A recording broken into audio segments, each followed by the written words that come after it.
Chers et compagnons d'âme, Ivoiriens, Ivoiriennes, chers amis de notre patrie bien-aimée, la Côte d'Ivoire, je suis le commandant Abdoulaye Fofana, officier supérieur de l'armée ivoirienne. Je voudrais m'adresser solennellement et respectueusement au chef suprême des armées, le président Alassane Ouattara, à propos d'une très grave dérive que j'ai le devoir de relever en ce jour afin que nul ne l'ignore. En effet, le président Ouattara a pris l'initiative de convoquer récemment, dans une réunion spéciale, les généraux de notre armée et les ex-comzones des forces nouvelles, pour leur confier sa candidature illégale à l'élection présidentielle 2020 et leur remettre des fausses sommes d'argent ayant pour but de les corrompre. Je proteste vigoureusement contre la distribution de centaines de millions aux généraux de l'armée et notamment aux ex-comzones. Tous ces individus qui se permettent de rouler sur l'or pendant que la base de notre armée est laissée pour compte font honte à l'éthique républicaine de la nation ivoirienne. Monsieur le Président de la République, chef suprême des armées, je suis un acteur de la crise post-électorale des années 2000 et celle de 2011. Je constate malheureusement la similitude des germes qui ont provoqué ces crises post-électorales terribles avec ce qui se passe en cette année 2020 en Côte d'Ivoire. On peut en effet percevoir la crispation et la frayeur des populations aux approches des élections. La mise en QRF de 400 gendarmes à la disposition du commandant supérieur de la gendarmerie. L'envoi à ces jours des derniers recrues à Kandje et qui seront mises à la disposition des unités commando après formation. Ce qui me fait rappeler mon histoire, car j'y suis aussi passé dans les années 2000 et je fus mis à la disposition de feu lieutenant Bokayapi aux approches des périodes électorales. Tout ce tohu-bohu, pour moi, est un déjà vu dans les années 2000 et 2010-2011. Est-ce qu'une armée républicaine doit être ainsi manipulée?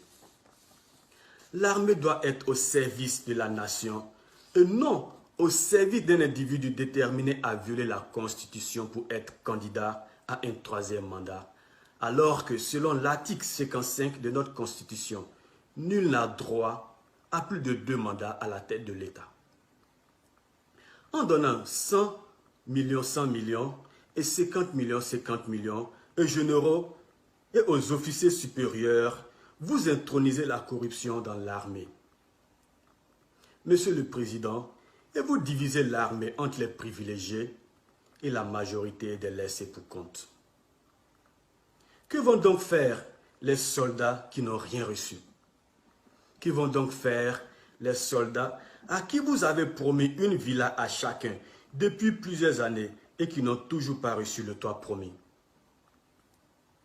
Que vont donc faire tous ces pauvres soldats qui tirent le diable par la queue et dont certains ne parviennent même pas à percevoir la quasi-totalité de leurs soldes à la BICI à cause de la mauvaise gestion du gouvernement?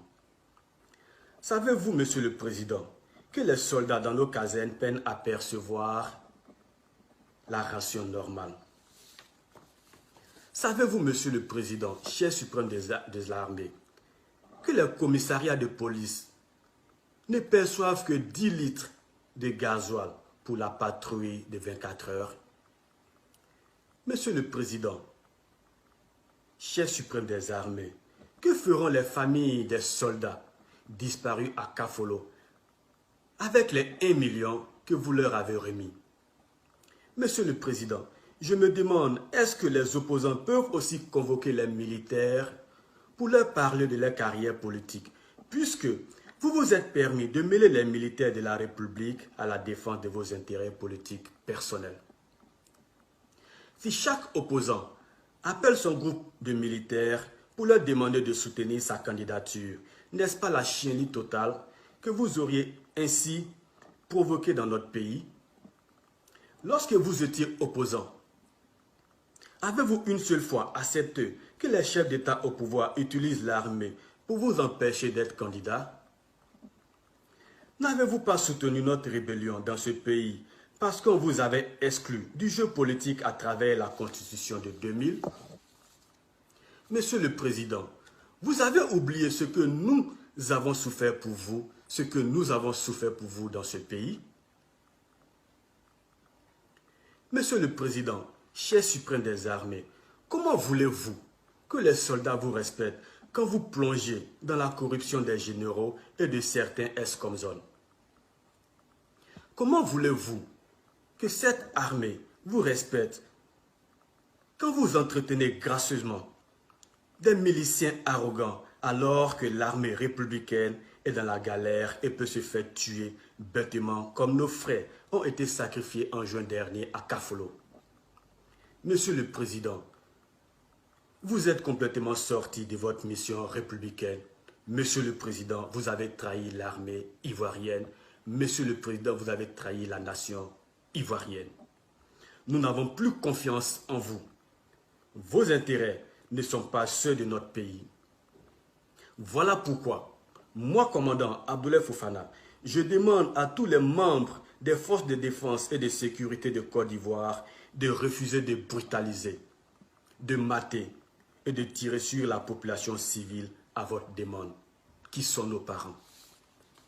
Je demande à tous les policiers, gendarmes et militaires ivoiriens de refuser de tuer des Ivoiriens et des Ivoiriennes uniquement dans le but d'imposer le viol de la constitution de notre pays qui interdit un troisième mandat à quiconque. Oui, je demande à nos soldats de s'inspirer de l'exemple des Égyptiens, des Algériens, de toutes les armées habitées par l'honneur et la fidélité au peuple, qui ont refusé de tuer des civils aux mains nues revendiquant la liberté, le droit constitutionnel. L'armée ivoirienne doit protéger le peuple ivoirien. L'armée ivoirienne doit protéger la loi. L'armée ivoirienne doit respecter la loi. L'armée ivoirienne doit refuser de servir la guerre du régime RHDP contre le peuple ivoirien. L'armée ivoirienne doit garantir la paix, la justice, la liberté, la dignité de toutes les personnes vivant sur le sol ivoirien. Soyons dignes, soyons courageux, soyons inébranlables. J'attire l'attention de mes ancêtres, de mes anciens, de mes promotionnaires et de mes subalternes, que notre règlement militaire nous dit ceci, et je cite: « Aucun soldat n'est obligé d'exécuter un ordre donné par son supérieur si cet ordre engage sa responsabilité pénale. » Je répète, aucun soldat n'est obligé d'exécuter un ordre donné par son supérieur si cet ordre engage sa responsabilité pénale. Monsieur le Président de la République, nous les militaires, nous refusons catégoriquement de nous associer à une pratique qui engendre la déstabilisation de notre pays, car l'histoire nous jugera demain. Le rôle de l'armée est de défendre l'intégrité du territoire national face aux agressions extérieures, tout en assurant aussi la paix à l'intérieur des frontières. Par conséquent, aucun militaire ne doit trahir son honneur, serment et sa crédibilité vis-à-vis de sa nation pour qui que ce soit.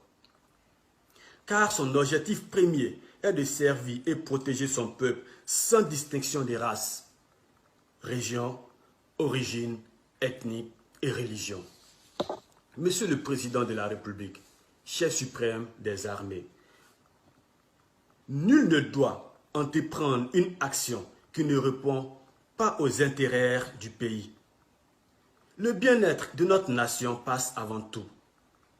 Monsieur le Président, nous sommes bien sans ignorer que vous avez la possibilité, à partir de votre résidence, de vous rendre au Bima, à Assini et au Ghana, en passant par la lagune. Nous vous conseillons ardemment de respecter la vie, la paix, la justice, la souveraineté et la dignité du peuple de Côte d'Ivoire. Avant de mettre un terme à mon intervention, comme par rituel, je salue mon père spirituel, je salue le général, mes devoirs, mon général. Je salue l'armée ivoirienne, je salue le vaillant peuple ivoirien. Bonne fête de l'indépendance à la nation ivoirienne. Vive la République, vive la Côte d'Ivoire. Commandant Fofana Abdoulaye. À bientôt.